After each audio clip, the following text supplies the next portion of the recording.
ممکن ہے کل ایسی صورت پیدا ہو جائے کہ مفتی صاحب ہی کو جواز کا فتویٰ دینا پڑ جائے، مفتی صاحب ہی کو جواز کا لکھنا پڑ جائے، کیونکہ کئی مسائل ایسے ہیں جو آج سے 50 سال پہلے 60 سال پہلے علماء کے درمیان مختلف فی تھے۔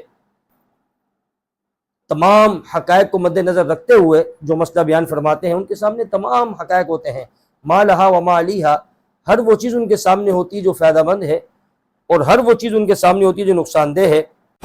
اللہم صلی علی سیدنا محمد یا رب صلی وسلم دائما ابدا علی حبیبی۔ وہ کہنے لگے کہ اس قرآن کے بدلے کوئی اور چیز لے کر آ جاؤ، اس کے علاوہ کوئی اور چیز لے کر آ جاؤ۔ اللہ فرماتے ہیں پیغمبر آپ ان کو کہہ دیں میں اپنی مرضی سے اس قرآن میں تبدیلی نہیں کر سکتا، ان نتبع الا ما یوحی الی، میں تو وہی کا پیروکار ہوں، میں تو وہی کی اتباع کرنے والا ہوں۔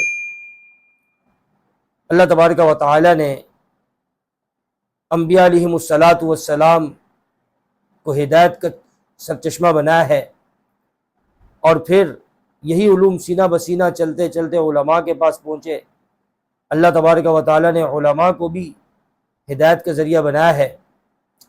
قرآن میں ہے پیغمبر کو کہا گیا وما كنت تدری ما الکتاب ولا الایمان ولكن جعلناه نورا نهدی به من نشاء من عبادنا وانك لتهدی الى صراط مستقیم۔ اے پیغمبر آپ نہیں جانتے تھے کتاب کیا ہے،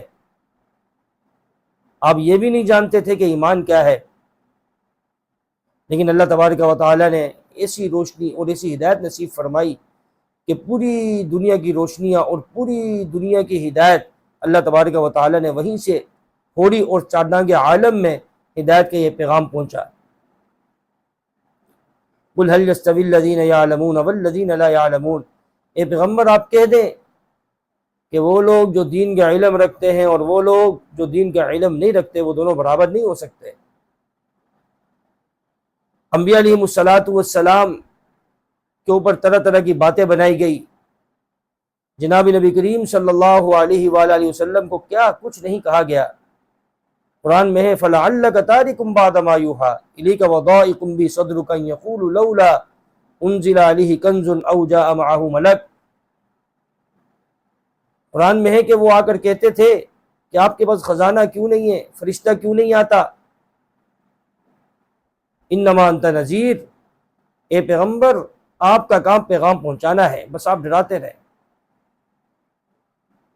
جو شان اللہ تبارک و تعالی نے علماء کو عطا فرمائی ہے وہ کسی سے مخفی نہیں ہے، اور روز اول ہی سے مقابلہ چل پڑا ہے۔ کچھ لوگ وہ ہیں جو رحمان کے راستے پر چلتے ہیں، کچھ لوگ وہ ہیں جو شیطان کے راستے پر چلتے ہیں۔ حق و باطل کا معرکہ روز اول ہی سے رہا ہے۔ ابھی حالیہ دنوں میں دو موضوع بڑے سامنے نظر آئے اور سوشل میڈیا پر علماء کے خلاف ایک محاذ کھڑا ہے۔ کچھ عرصہ پہلے حضرت شیخ الاسلام مفتی محمد تقی عثمانی صاحب دامت برکاتہم العالیہ نے کرپٹو کرنسی کے متعلق ایک فتویٰ جاری فرمایا، اور وہ ایک مخصوص مسئلے اور صورت کے متعلق تھا، اور انہوں نے کہا کہ کرپٹو کرنسی جو بس اعداد اور شمار کا ایک فرضی نمبر ہے، اس کے ذریعے معاملات کرنا جائز نہیں ہے، درست نہیں ہے، اس کا کوئی حصی وجود نہیں ہے اور نہ ہی اثاثہ جات ہیں۔ بہرحال وہ جو فنی چیزیں ہیں وہ بیان فرمائی۔ سوشل میڈیا پر ایک طوفان بدتمیزی برپا ہو گیا۔ کوئی کہنے لگا یہ مولویوں کا کام نہیں، کوئی کہنے لگا مولوی کا کام نماز ٹھیک کرانا ہے، اور معاشیات سے ان کا کیا تعلق۔ ان عقل کے اندر کو یہی نہیں پتہ حضرت شیخ الاسلام مفتی محمد تقی عثمانی صاحب دامت برکاتہم العالیہ اس وقت پوری دنیا میں سب سے بڑے معاشیات کو جاننے والے ہیں۔ ان عقل کے اندر کو یہ بھی نہیں پتہ، اور ہر کس و ناکس کھڑا ہو کر مفتی تقی عثمانی صاحب کے متعلق رائے زنی کرتا ہے، طرح طرح کی باتیں بناتا ہے۔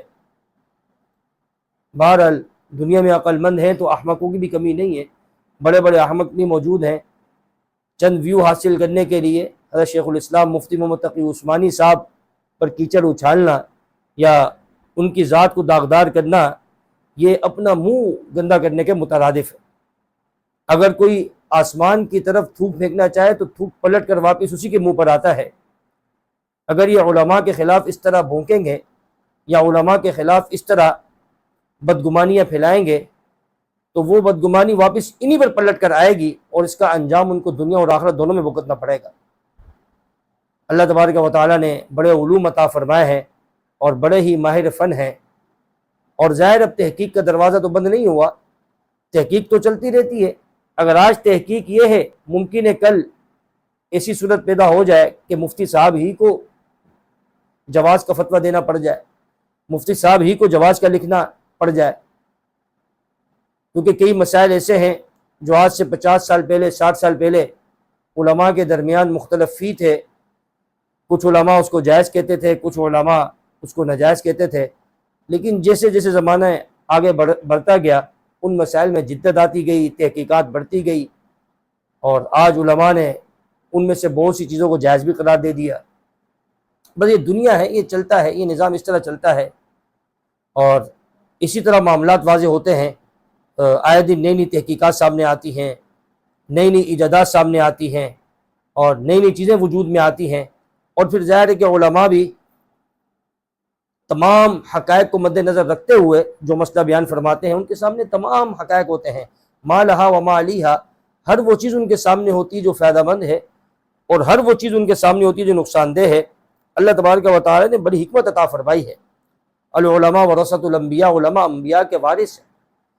انبیاء علیہم الصلاۃ والسلام جو پیغام اللہ تبارک و تعالی سے لیتے امت تک پہنچاتے، اللہ تبارک و تعالی نے وہی کام علماء کرام سے بھی لیا کہ جو انہوں نے نبی علیہ الصلاۃ والسلام، صحابہ، مجتہدین، مفسرین، محدثین اور فقہاء سے سنا، انہوں نے وہ آگے پہنچایا، وہ ان کے پاس امانت ہے، انہوں نے من وعن جو سنا پڑھا دیکھا آگے پہنچا دی۔ اللہ تبارک و تعالی نے بڑا کام لیا ہے، اور اسی طرح اللہ تبارک و تعالی کام لیتا رہے گا۔ اور قرب قیامت کا دور ہے، طرح طرح کے فتنے ہیں، ایک طرف سے ایک فتنہ اٹھتا ہے، دوسری طرف سے دوسرا فتنہ اٹھتا ہے، ایک طرف سے ایک آدمی اٹھتا ہے وہ علماء کے خلاف بولنا شروع کرتا ہے، دوسری طرف سے دوسرا آدمی اٹھتا ہے وہ علماء کے خلاف بولنا شروع کر دیتا ہے۔ آپ یقین مانیں اگر یہ علماء نہ ہوں، آپ یقین کریں ہمیں اچھے اور برے کی تمیز ختم ہو جائے، آپ یقین کر لیں ہمیں حق و باطل کے امتیاز ختم ہو جائے، آپ یقین کر لیں ہمیں سچ اور جھوٹ کا پتہ نہ لگے۔ جس زمانے سے ہم گزر رہے ہیں، جس دور سے ہم گزر رہے ہیں، طرح طرح کے فتنے ہیں، ہر آدمی کھڑا ہوتا ہے، وہ سوشل میڈیا پر اپنا ایک پیغام ریکارڈ کرا دیتا ہے۔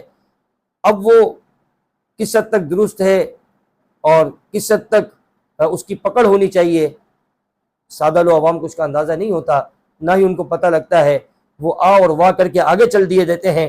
لیکن علماء پھر سوچ و بچار کرتے ہیں اور مختلف محاذات پر ایسے فتنوں کا مقابلہ کرتے ہیں اور ان کی سرکوبی کرتے ہیں۔ اللهم صل على سيدنا محمد يا رب صل وسلم دائما أبدا على حبيبي